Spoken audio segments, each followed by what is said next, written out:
అబ్రహాము నోటనే పలికించాడు ఆశీర్వచనాన్ని. ఆమేనన్నాడు. గుడ్డివాని కేకలు యేసును తాకాయి. అడ్డగించే మాటల్ని వాడు పట్టించుకోలా. నీకు చెప్తున్నా, పట్టించుకోవద్దు. నిన్ను దిగజార్చే మాటలు మాట్లాడే వాళ్ళ మాటలు పట్టించుకోవద్దు. దేవుడేం మాట్లాడుతున్నాడు అది పట్టించుకో. నిన్ను నీరుగార్చే వాళ్ళ మాటలు పట్టించుకోవద్దు. దేవుడేం మాట్లాడుతున్నాడో పట్టించుకో. సౌలు మాటలు పట్టించుకోవద్దు. వాడు ఆరుమూరల జానుడు, వాడు బాల్యం నుంచి యుద్ధ విద్యను అభ్యసించాడు, వాడంతా వాడింతా అని సమస్యను, శత్రువుని, బలహీనతల్ని, రోగాల్ని, ఇబ్బందుల్ని ఎక్కువ చేసి మాట్లాడే వాళ్ళని పట్టించుకోవద్దు. సున్నతి లేని ఈ ఫిలిస్తీయుడు ఎంత అని దేవుని కోణంలో చూసి పలికాడు చూడు. దావీదు వాక్కు. ఎవరి వాక్కు నెరవేరింది? సౌలు వాక్క, దావీదు వాక్క? కొట్టు చప్పట్లో దావీదు వాక్కు నెరవేరింది. దేవుణ్ణి బట్టి, దేవుని మూలంగా పలికిన దావీదు వాక్కు జయం పొందింది. అంత మాత్రం వాక్కు లేకపోయా సౌలు దగ్గర. వాడంతా ఈ సోదే చెప్పాడు కానీ వాడెంత అన్నాడా? దేవుణ్ణి బట్టి. ఈరోజు చెప్తున్నా తమ్ముడు, సమస్య ఎంతటిదైనా కావచ్చు, దానంతటికి పైగా ఉన్నవాడు మన దేవుడు. 100 మంది చెప్పు ఉండొచ్చు అది కష్టమని, నా దేవుడు చెప్పాడలే చూసుకో. దేవుడు చెప్పలేదా? అట్టయితే 1,000,000 మంది చెప్పినా అది కొట్టివేయబడింది. 1,000,000 మంది చెప్పినా కొట్టివేయబడింది. దేవుని మాటే నిలిచిది, గెలిచితే. అందుకే పట్టించుకోవటం మానేయాలి. పనికి మాలిన విమర్శలు పట్టించుకోవటం మానేయాలి. పనికి మాలి మనం బాగుగా పరిగెత్తుతుంటే పనికి మాలిన విమర్శలు చేస్తారు కొంతమంది, చెత్త విమర్శలు. దులిపేయాలి, వాటిని పట్టుకొని కూర్చుంటే అవుట్. కొన్ని పట్టించుకోవటం మానేయాలి తమ్ముడు. మనం పనికి మాలిన విమర్శలు మానేయాలి, పట్టించుకోవటం. కొంతమంది యథార్థ హృదయాలు మెచ్చుకోలుగా ముందుకు సపోర్ట్ చేస్తుంటారు, వాటిని పట్టించుకొని ముందుకు సాగిపోవాలి. నిష్కారణ విమర్శలు, కుళ్ళుబోతు బుద్ధితో విమర్శించే విమర్శలు దులిపేయాలి అవతలవా. సైతాన్ అసూయతో నువ్వు మాట్లాడుతున్నావా? అలాగే దిగజార్చే మాటలు, నీరుగార్చే మాటలు, నిరాశపరిచే మాటలు, కృంగదీసే మాటలు పట్టించుకోవటం మానేయాలి. అవిశ్వాసపు మాటలు పట్టించుకోవటం మానేయాలి. సమస్యను గొప్ప చేసి హెచ్చించి మాట్లాడే మాటలు పట్టించుకోవటం మానేయాలి. మరి దేన్ని పట్టించుకోవాలి? దేవుని వాక్కును పట్టించుకోవాలి. దేవుని మూలంగా దొరికే వాక్కును పట్టించుకోవాలి. దేవుని వాక్యాన్ని పట్టించుకోవాలి. దైవజనుల వాక్కును పట్టించుకోవాలి. విశ్వాస వీరుల వాక్కులు పట్టించుకోవాలి. ముందు సముద్రం, వెనక ఇశ్రాయేలును తరుముతున్నటువంటి ఐగుప్తు సైన్యం, బలమైన సైన్యం. కానీ మోషే ఏమన్నాడు తెలుసా? భయపడకండి, నేడు మీరు చూచుచున్న ఐగుప్తీయులని ఇక మీదట మీరు చూడరు అన్నాడు. ఏ మాట నెరవేరింది? వాళ్ళందరూ కలిసి, లక్షల మంది కలిసి ఏమన్నారు? చచ్చిపోదుమో, ఐగుప్తులో సమాధులు చాలవని తెచ్చి ఎర్ర సముద్రం ఒడ్డున పెట్టాడు. అయిపోతాం, చచ్చిపోతాం, పోతాం. కానీ ఎవరి మాట నెరవేరింది? దేవుణ్ణి బట్టి పలికాడు, నోరు ముయ్యండి, నేడు మీరు చూచుతున్న ఐగుప్తుల్ని ఇక మీదట చూడరు. దేవుడే మీ పక్షం యుద్ధం చేయబోతున్నాడు. ఓ తమ్ముడు, ఈ రోజు నువ్వు అనుభవిస్తున్నటువంటి ఈ కఠినమైన పరిస్థితి నీకు ముందు నువ్వు చూడబోవు. ఎందుకంటే నీ పక్షాన దేవుడు నిలిచాడు. ఆయన నీ పక్షాన ఫైట్ చేయబోతున్నాడు. ఆయన నీ పక్షాన నిలబడబోతున్నాడు. ఆయన నీ పక్షాన పోరాడుతున్నాడు. దేవుడు నీ పక్షాన నిలిచి పోరాడితే నిన్ను గెలిచేవాడెవడో? చెల్లే నిన్ను విడుదల చేసే వాక్కు శక్తివంతమైంది, గుర్తుపెట్టుకో. ఈ ఒక్క ముక్క చెప్పాలని నేను ఈరోజు నీ ముందుకు వచ్చాను. నువ్వు విడుదల చేసే వాక్కు శక్తివంతమైంది. అది నీ పిల్లల్ని గూర్చి కానీ, ఇంటి వారిని గూర్చి కానీ, దేన్ని గూర్చి అయినా సరే, మనుషుల్ని బట్టి కాక, మనుషులు ఇచ్చేటువంటి పనికి మాలిన మాటలను బట్టి కాక, దేవుని వాక్కును బట్టి, దేవుణ్ణి బట్టి మాట్లాడటం నేర్చుకో. దావీదుని ఇద్దరు వ్యతిరేకించారు. రాజు, అంతటి రాజు, అయ్యా నువ్వు బాలుడివి బాబు, నువ్వు చిన్నోడివిరా, గొర్రెలు గాయడానికి పనికి వచ్చేవాడివి నువ్వు. యుద్ధం ఏం తెలుసు నాన్న నీకు? వాడు నీ వయసు నుంచి యుద్ధ విద్యాభ్యాసం చేసినోడు రా వాడు. రాజా, వాడు యుద్ధసూరుడైతే నాకెందుకు? వాడు పసిపిల్లగాడి నుంచి యుద్ధం నేర్చుకుంటే నాకెందుకు? అసలు యుద్ధం చేసేది నేను కాదు కదా, నేను జీవము గల దేవుడైన యెహోవా పేరిట వెళ్తున్నా. యుద్ధం చేసేది నా దేవుడు, ఒట్టి పాత్రగా నేను ఉంటా. ఫైటింగ్ అంతా అయిందే, నువ్వు పర్మిషని, సుత్తాపి పర్మిషని, ఈ సోదాపి పర్మిషని, నేను పోయి చూస్తా. వాడు అనే మాటలు పడతా, నా వల్ల కాదు, అవసరం చస్తా, లేకపోతే వాడిని వైనం చేస్తా. రెండే రెండు. ఎలుగుబంటిని చీల్పించాడు నా చేత నా దేవుడు. సింహం నోరు చీల్చి గొర్రెపిల్లని బయటికి తెప్పించాడు నా దేవుడు నా చేతే.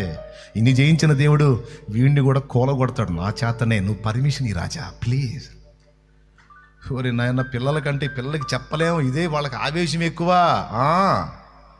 పిల్లలకి తొందర ఎక్కువ, ఆవేశం ఎక్కువ. రే అబ్బాయి, ఆ కవచాలు తొడగండి, వీడికి మహా ఆవేశంగా ఉన్నాడు. కవచాలు ఎవరి? సౌలి. ఆయన 7 అడుగులు, ఈ కుర్రోడేమో 5-5.5 ఉంటాడేమో. అప్పుడు చిన్నోడు బాలుడు కదా. ఆ 7 అడుగులోడి కవచాలు ఆయనకి ఎట్ట సెట్ అవుతాయి? 2-3 తగిలిచ్చారు. ఆడదాకా పోయేటట్లు లేదు. నేను ఇది తగిలించుకొని యుద్ధం చేయడం సంగతి ఏమో కానీ ముందు మీకు దండం పెడితే ఓడదీయండి అన్నాడు. అరే కవచాలు కూడా వద్దంటున్నావు, నువ్వేంట్రా, నువ్వు నిజంగా పిల్లోళ్ళగా మాట్లాడుతున్నావు. లేదు సార్, నా రక్షణ ప్రాకారము నా దేవుడే. నా బలమా నా కోట, ఆరాధన నీకే. నా బలమా నా కోట, ఆరాధన నీకే. నా దుర్గమా ఆశ్రయమా, ఆరాధన నీకే. నా దుర్గమా ఆశ్రయమా, ఆరాధన నీకే. ఆరాధన ఆరాధన అబ్బా తండ్రి నీకేనయ్యా. స్తోత్రం. నా బలం నా దేవుడే, నా ప్రాకారం నా దేవుడే, నా దుర్గమో నా దేవుడే, నా కేడమో, నా కొండ నా కోట నా దేవుడే. నువ్వు పర్మిషన్ ఈ సార్. ఈ రాజు ముందుకు బాగుముందు అన్న క్లాసు, నువ్వు నీ పొజిషన్ ఏంటి, ఎక్కడ్రా నువ్వు? ఆ ఇశ్రాయేలు ఏలాల నేను. ఆ సమూయేలు వచ్చి నీ మీద తైలం పోసిన కాడ నుంచి నీకు ఎక్కువైందిరా. నువ్వు పెద్ద చిన్నలు కూడా మర్చిపోతున్నావు. అంటే ఇప్పుడు మేము దద్దమ్మలమను, నువ్వు వచ్చి పోటు పొడిచేవాడివే. ఎరా 40 రోజుల నుంచి కూర్చున్నాం ఎడా. వాడు తెలుసా నీకు వాడేందో?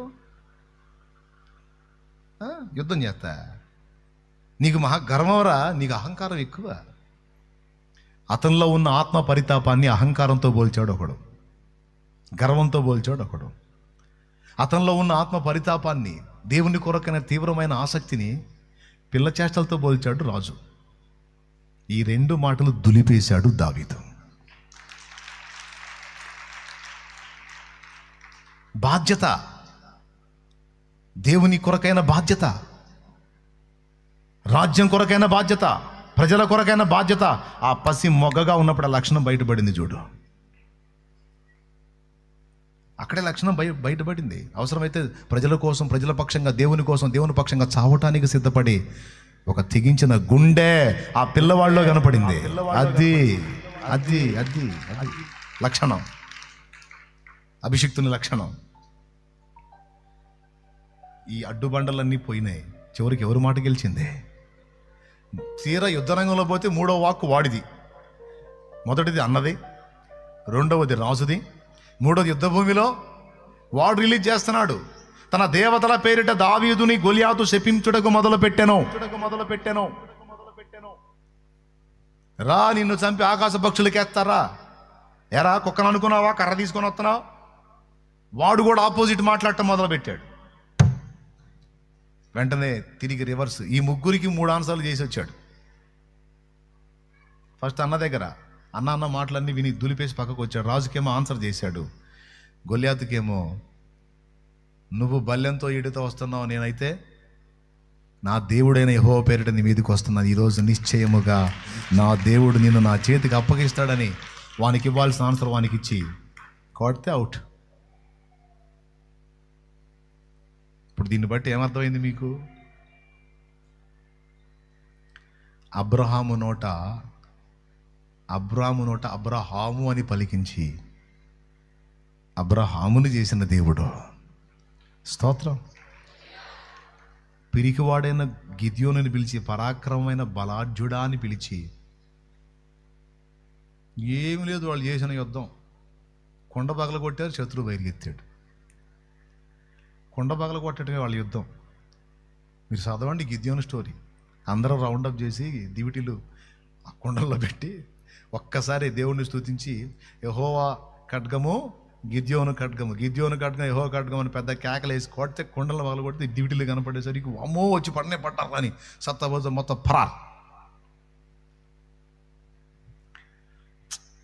సింపుల్. చిన్న రాయితోనేమో అంతలావాడిని పోలగొట్టి ఫిలిస్తీన్లు ఉరికిచ్చాడు, కొండ బాగా కొట్టి ఎళ్ళను ఉరికిచ్చాడు. ఆయన విజయాలు ఇవ్వటం ఎంతసేపు అండి? మనం ఏదో ఊహించి గందరగోళం అవుతాము. నా దేవుడు సైన్యములకు అధిపత్యకు యెహోవా. హల్లెలూయా. ఆయనకు సమస్తము ఒక వాక్కు పలికితే చాలు. కాబట్టి ఇప్పుడు ఆయన అందరి విశ్వాసం మూలమున నిజంగా ఇప్పుడు పరాక్రమం గల బలాఢ్యుడు అయ్యాడా లేదా? కేఫా, సీమోను, నీవు పేతురువి, రాతి వలె స్థిరంగా ఉంటావు. నిజంగానే పేతురు అలాగ అయిపోయాడు. వాక్కును పంపి ఆయన వారిని బాగు చేసిన అని ఉంటుంది కీర్తనల్లో. తన వాక్కును పంపి ఆయన వారిని బాగు చేసిన అని ఉంటుంది. వాక్కు.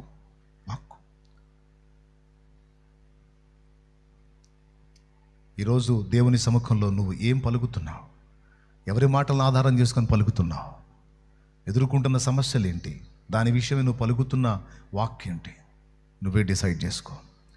నీ సేవను గురించి, పరిచర్యను గురించి, దేవుని చేతుల్లో నువ్వు వాడబడటం గురించి, నీ ముందున్నటువంటి పోరాటాల్లో విజయాన్ని గురించి నువ్వేం వాక్కు రిలీజ్ చేస్తున్నావా? అది కొంచెం జాగ్రత్త చూసుకో. పనికిమాలిన మాటలను బట్టి, పనికిమాలిన మాటలను బట్టి, పనికిమాలిన విమర్శలను బట్టి లక్ష్య పెట్టద్దు. నీరు గారిపోయిన వాళ్ళు, నిరుత్సాహానికి గురైపోయిన వాళ్ళు, అయిపోయింది ఆల్రెడీ. సౌలు పని అయిపోయింది. సరిగ్గా అయిపోయినాడు ఏం మాటలు మాట్లాడతాడు? శత్రువునే గొప్ప చేసి మాట్లాడతాడు. అదంతా ఇదింత, అదట్లా, అది ఇట్లా అని. ఏమండి, శారీరకంగా బలహీనం అయి ఉండొచ్చు, కానీ విశ్వాసంలో బలహీనం కాకూడదండి. శారీరకంగా ఒకవేళ బలహీనం అయితే అయి ఉండొచ్చు, కానీ దేవుని అందరి విశ్వాసంలో బలహీనంగా మాత్రం ఉండకూడదు. విశ్వాసంలో బలంగా ఉండాలి. అప్పుడు శరీరరీత్యా బలహీనమైన ఈ బలహీనల్ని వాడుకొని బలమైన కార్యాలు ఆయన చేస్తాడు. ఆత్మీయ జీవితంలో తొట్టు పడుతుండొచ్చు, కానీ విశ్వాసంలో తొట్టు పడకూడదండి. దేవుడు నన్ను క్షమించడు, దేవుడు నన్ను ప్రేమించడు, దేవుడు నన్ను వదిలేస్తాడు అనే అవిశ్వాసాన్ని రానియకూడదండి.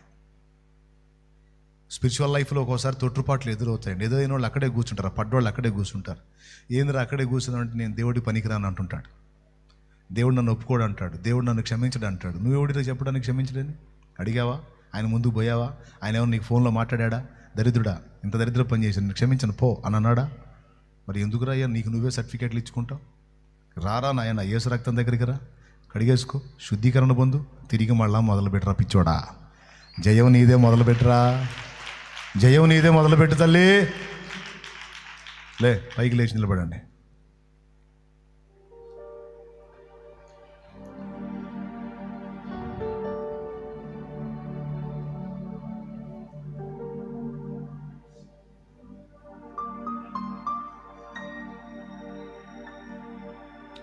అందరూ పైకి లేచి నిలబడదాం, కళ్ళు మూసి ప్రార్థన చేద్దాం. దేవుని మూలంగా ఇప్పుడు నువ్వేమి నమ్ముతున్నావు, ఏం పలుకుతున్నావు పలుకు. నువ్వు ఎదుర్కొంటున్న సమస్య, రోగం, బాధ, ఇరుగు, ఇబ్బంది, అప్పు, తిప్పలు, జబ్బులు, కుటుంబ పరిస్థితులు, మారని వ్యక్తులు, నీ పరిచర్య, నీ సేవ, దైవజనుడా, నీ హెల్త్, చెప్పు ఏం పలుకుతావు పలుకు. నా పని అయిపోయింది, నా పని అయిపోయింది, అయిపోయిందని పలుకుతావా? కథం, నిజంగానే అయిపోయింది. ఏంది అయిపోయింది? అసలు కథ ఇంకా ఆరంభమే కాల. నా దేవుడు ఇప్పుడు కూడా తిరిగి మొదలు పెడతాడు. నా దేవుడు ఇప్పుడు కూడా పునః ప్రారంభించగలుగుతాడో, ఒక నూతన క్రియ చేయగలుగుతాడో. 2024 నాకు సమీపంలో ఉంది. ఒక నూతన అధ్యాయం నాకు ప్రారంభించబోతున్నాడు నా దేవుడు అని పలుకు. ఒక నూతన అధ్యాయం ప్రారంభించబోతున్నాడు. ఒక నూతన చరిత్ర సృష్టించబోతున్నాడు. నా లైఫ్లోనే, నా జీవితంలోనే, నా సేవలోనే ఒక నూతన కార్యాన్ని నా దేవుడు మొదలు పెడుతున్నాడు. పలుకో విశ్వాసంతో, పలుకో. నీ కుటుంబంలో మొదలు పెట్టాడు, నీ జీవితంలో మొదలు పెట్టాడు, నీ శరీరంలో మొదలు పెట్టాడు, నీ ఆత్మీయ జీవితంలో మొదలు పెట్టాడు. విశ్వాసంతో మాట్లాడు. దేవుణ్ణి బట్టి ధైర్యంతో మాట్లాడు. దేవా నీకు స్తోత్రం. ఈరోజు నన్ను ధైర్యపరిచినందుకు, నన్ను ప్రోత్సహించినందుకు, నాతో మాట్లాడినందుకు, నన్ను బాగు చేస్తున్నందుకు నీకు స్తోత్రము. నా హృదయాన్ని సరిదిద్దినందుకు నీకు స్తోత్రం. నాలో ఉన్న అల్ప విశ్వాసం, సైతాను స్వరానికి లోబడే తత్వం తొలగించినందుకు నీకు స్తోత్రం. నేను వినను వాడి మాటలు. నీ పని అయిపోయిందని వాడు పలికే మాటలు నేను వినను. నీ వల్ల కాదు అని వాడు పలికే మాటలు నేను వినను. వాడి సంబంధుల మాటలు కూడా నేను వినను. నీ చేత కాదు అనే మాటలు నేను వినను. నీ వల్ల కాదు అనే మాటలు నేను వినను. నువ్వు బాగుపడవు అనే మాటలు నేను వినను. నువ్వు స్వస్థత పొందవనే మాటలు నేను వినను. నా దేవుడు సర్వశక్తుడు. నా దేవుడు సమస్తమును సాధ్యపరచగలిగిన దేవుడు. అన్ని నామముల కంటే పైనామం కలిగి ఉన్నవాడు. నేను చావను, సజీవుడనై నా దేవుని క్రియలను వివరిస్తాను. నేను చావను, సజీవుడనే నా దేవుని కార్యములను వివరిస్తాను. నా దేవుని కొరకు నేను ఫలిస్తాను. హల్లెలూయా, హల్లెలూయా, హల్లెలూయా. నా తండ్రి చెప్పినట్లు దిక్కులేని వారికి, దీనులకు, అభాగ్యులకు, విధవరాండ్రకు నేను చేయూతనిస్తాను. భౌతికంగాను ఆత్మీయంగాను కూడా ఆత్మల్ని కదిలిస్తాను. చాలా పని ఉంది నాకు. అసలు పని ఇంకా స్టార్టే కాలేదు. చాలా పని ఉంది. నా దేవుడు నా ద్వారా జరిగించాల్సిన పని చాలా ఉంది. చెప్పు, చాలా పని ఉందని చెప్పు. నీ అంతరాత్మకు చెప్పు, నీ మనస్సాక్షికి చెప్పు, నీ హృదయానికి చెప్పు, నీ కుటుంబానికి చెప్పు, నీ సంఘానికి చెప్పు. నిన్ను పలకరించే వారికి చెప్పు. అప్పుడే అయిపోలా నా పని ఇంకా చాలా ఉంది. నా దేవుడు నా ద్వారా జరిగించబోతున్న కార్యం ఇంకా బలీయంగా ఉంది. హల్లెలూయా, హల్లెలూయా, హల్లెలూయా, హల్లెలూయా. దేవా నీ బిడ్డల విశ్వాసాన్ని వృద్ధి పొందించు నాయన. వారు నమ్మిక చొప్పున నీ కృపా కార్యములు జరిగించు తండ్రి. నీకు స్తోత్రము. నీరు గారిపోయిన మనస్సు, నిరుత్సాహపడిపోయిన మనస్సు, కృంగిపోయిన మనస్సు, ఓటమిని అంగీకరించి రాజీ పడిపోతున్న మనస్సు సరిచేయబడాలి. చూలు విదిల్చుకొని సింహము లేచినట్టు లేవాలి యేసు నామములో. ఓ చూలు విదిల్చిన సింహము లేచినట్టు లేవాలి. శత్రువు మీదకి లేవాలి ప్రభు. శత్రు కార్యాల మీదకి లేవాలి. సమస్యల మీదకి లేవాలి. నీ బిడ్డల్ని జ్ఞాపకం చేసుకో. బలపరచునాయన. చాలా పని ఉంది దేవా, చాలా పని ఉంది దేవా. చావనివ్వవు నాయన, రోగమునకు అప్పగించో, స్వస్థపరచగలవు. సమస్యలకు అప్పగించో, విడిపించగలవు. అట్టడుగునుంచో. ఆ జీవితాన్ని అర్థవంతంగా వాడుకుంటావు. నీకు స్తోత్రమయ్యా. ముగ్గురి మాటల్ని ఓడించి ఒక్కడి విశ్వాసాన్ని గెలిపించిన నా దేవుడు.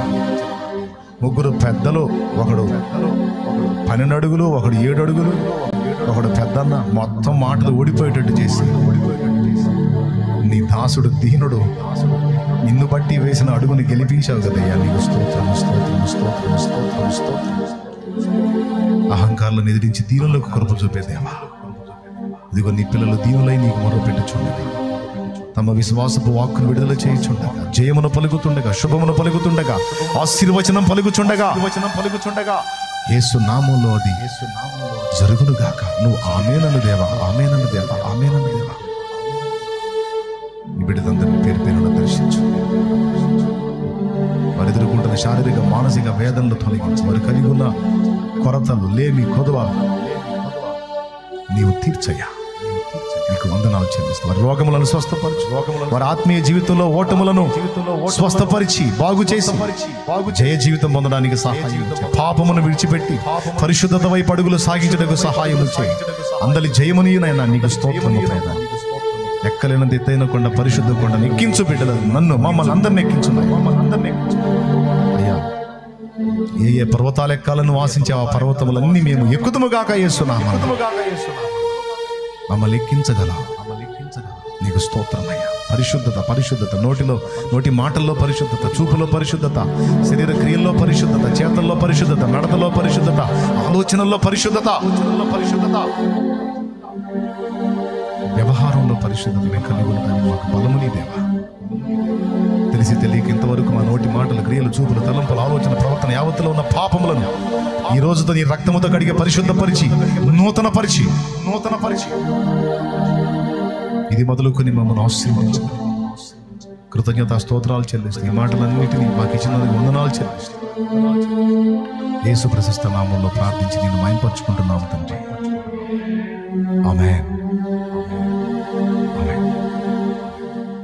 మీరు ఆశీర్వదించబడిన వాళ్ళ దేవుని అందరి విశ్వాసాన్ని బట్టి విశ్వాసము గలవారై విశ్వాసపు వచనాలు పలకండి.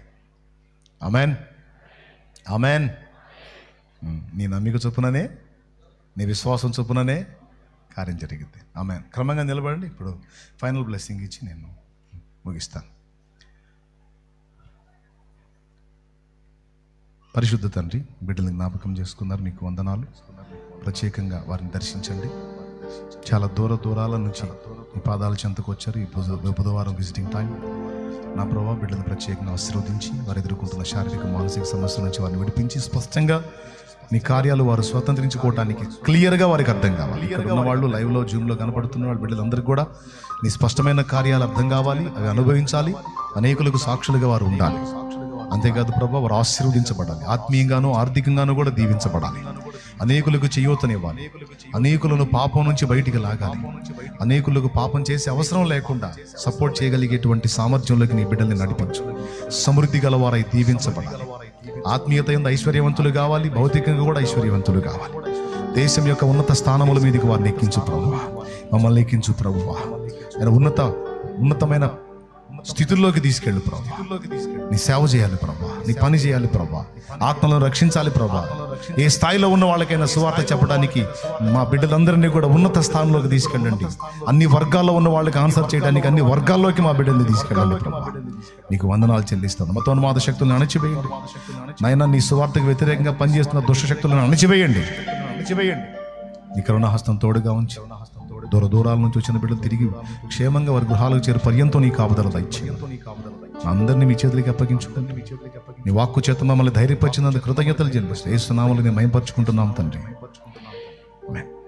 మన తండ్రి అయిన దేవుని ప్రేమ, ఆయన ప్రియ కుమారుడు మనందరి ప్రాణప్రియుడైన యేసయ్య శాశ్వత నిత్య కృప, పరిశుద్ధాత్మతోడి మనోహర దివ్య సహవాసం సమాధానం సమకూడిన మనకు సకల పరిశుద్ధులకు సార్వత్రిక సంఘమంతటికి సదాతోడే మనందరం నిత్యత్వంలో చేరు పర్యంతం మనం నడిపించును గాక. ఆమేన్, ఆమేన్. ప్రవేశ రక్తమునకు జై, ప్రవేశ రక్తమునకు జై, ప్రవేశ నామమునకు సంపూర్ణ విజయం కలుగును గాక. ఆమేన్. హల్లెలూయా, హల్లెలూయా, హల్లెలూయా.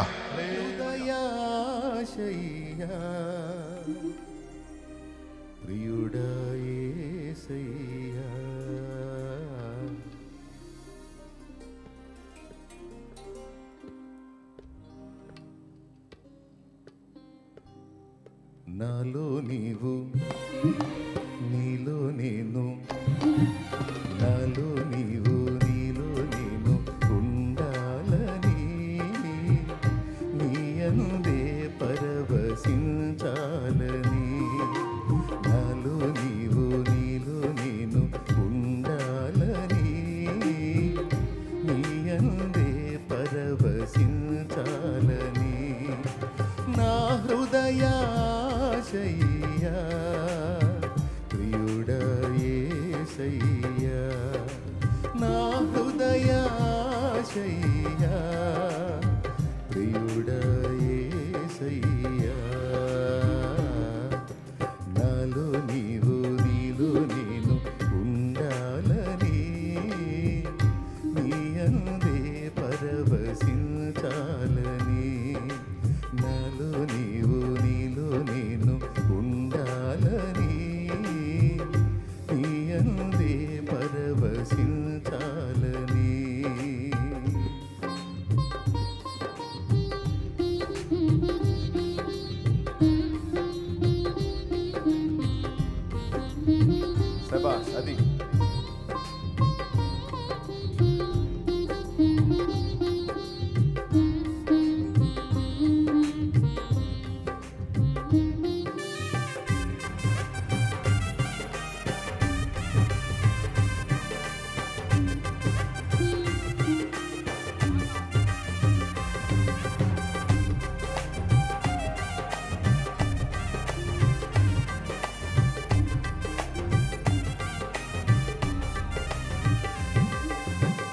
కడలియంత ఎగసి పడినా హద్దు దాటదు నీ ఆజ్ఞ లేక.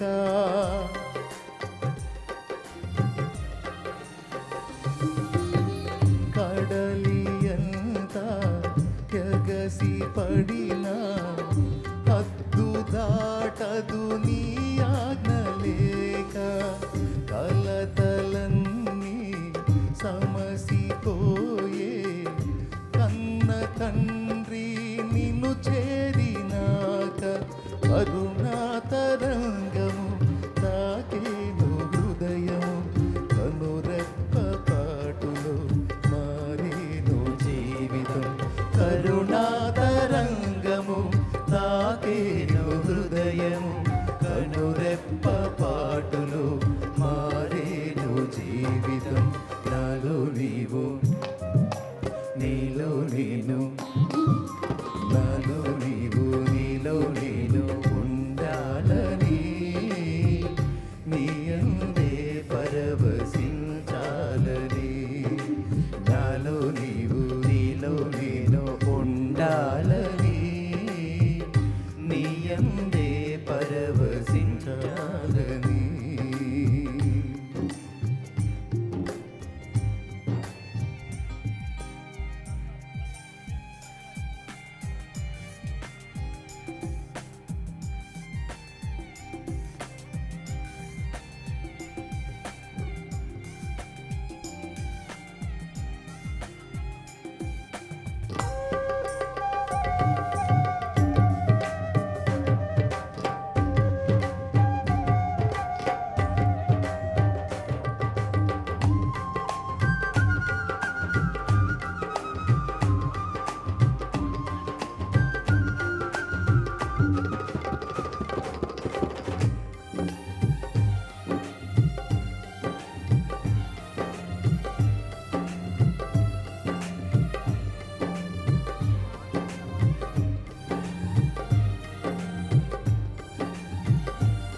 కమ్మనైనా బ్రతుకు పాట పాడుకొందును నీలో యేసయ్యా.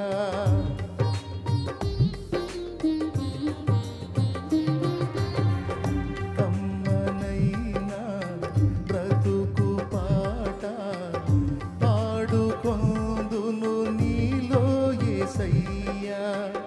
కంటి పాప నిండు వెలుగు నీవే కదయ్యా.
బలం, నీలోనే నా ఫలం, నీలోనే నా వరం, నీవేగా నా జయం, నీలోనే నా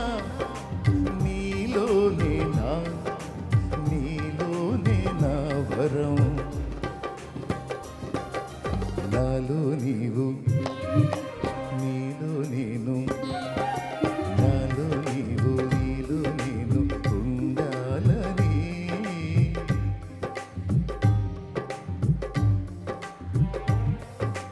నాలో నీవు, నీలో నేను ఉండాలని, నీ అందే పరవశించాలని.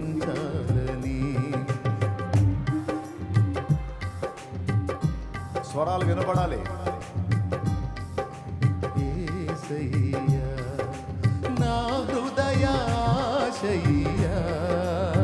ప్రియుడా యేసయ్యా నా హృదయాశయ్యా, ప్రియుడా యేసయ్యా నా హృదయాశయ్యా, ప్రియుడా యేసయ్యా. నాలో నీవు, నీలో నేను ఉండాలని.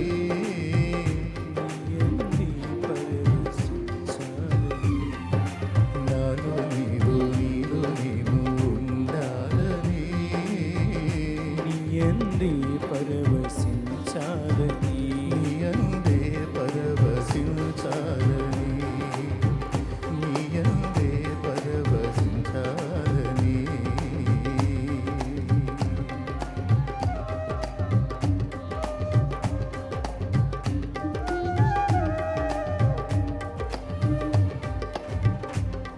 Praise the Lord. Hallelujah.